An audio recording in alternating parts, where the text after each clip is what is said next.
What is your favorite movie? Which is your favorite movie? Confuse ಆಗ್ತಿದೆ ಅಲ್ವಾ? ಈ ಥರ ಕ್ವೆಶ್ಚನ್ಸ್ ಬರುವಾಗ ವಾಟ್ ಯೂಸ್ ಮಾಡಬೇಕಾ ವಿಚ್ ಯೂಸ್ ಮಾಡಬೇಕಾ ಅನ್ನೋ ಕನ್ಫ್ಯೂಷನ್ಸ್ ನಮ್ಮಲ್ಲಿರುತ್ತೆ. ಎರಡೂ ಕೂಡ ಕರೆಕ್ಟೇ. ಆದರೆ ಯಾವ ಸಿಚುವೇಶನ್ಸಲ್ಲಿ ಯಾವುದನ್ನು ಯೂಸ್ ಮಾಡಬೇಕು ಅನ್ನೋದನ್ನು ಈ ವಿಡಿಯೋದಲ್ಲಿ ನಾನು ಹೇಳ್ತೀನಿ. ಫಸ್ಟ್ ನಾವು ವಾಟ್ ಈಸ್ ಯೋರ್ ಫೇವ್ರೆಟ್ ಮೂವಿನ ನೋಡೋಣ. ವಾಟನ್ನು ನಾವು ಜನರಲ್ ಆಗಿ ಏನು ಸ್ಪೆಸಿಫೈ ಮಾಡದೆ ಕೇಳುವಾಗ ವಾಟನ್ನು ಉಪಯೋಗಿಸ್ತೀವಿ. ಅದೇ ಥರ ವಿಚ್ ಯೂಸ್ ಮಾಡುವಾಗ ನಾವು ಫಾರ್ ಎಕ್ಸಾಂಪಲ್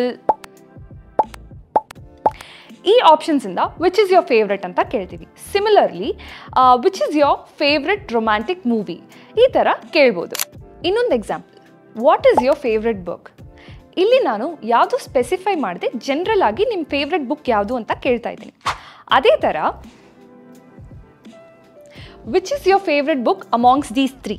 ಇಲ್ಲಿ ನಾನು ಈ ಬುಕ್ಸಿಂದ ಸ್ಪೆಸಿಫೈ ಮಾಡಿ ನಿಮ್ಮ ಫೇವ್ರೆಟ್ ಯಾವುದು ಅಂತ ಕೇಳ್ತಾ ಇದ್ದೀನಿ. ನಾನು ನಿಮಗೆ ಇನ್ನೊಂದು ಎಕ್ಸಾಂಪಲ್ ಕೊಡ್ತೀನಿ. Which is your favourite book written by Kuvempu.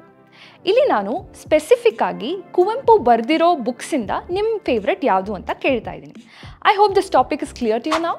ಇದೇ ಥರ ಇಂಗ್ಲೀಷಲ್ಲಿ ಕೆಲವೊಂದು ಕಾನ್ಸೆಪ್ಟ್ಸ್ ಆ್ಯಂಡ್ ಗ್ರಾಮರ್ಸ್ ತುಂಬ ಕನ್ಫ್ಯೂಸಿಂಗ್ ಆಗಿರುತ್ತೆ. ನಿಮಗೇನಾದರೂ ಕನ್ಫ್ಯೂಸಿಂಗ್ ಆಗಿ ಅನಿಸಿದ್ರೆ ಅದನ್ನು ಕಾಮೆಂಟ್ ಮಾಡಿ ನಮಗೆ ತಿಳಿಸಿ. ನಾವು ಅದರಿಂದ ಒಂದು ವಿಡಿಯೋ ಮಾಡಿ ನಿಮಗೆ ಕ್ಲಿಯರ್ ಮಾಡ್ತೀವಿ. Don't forget to like this video and subscribe to English partner Kannada.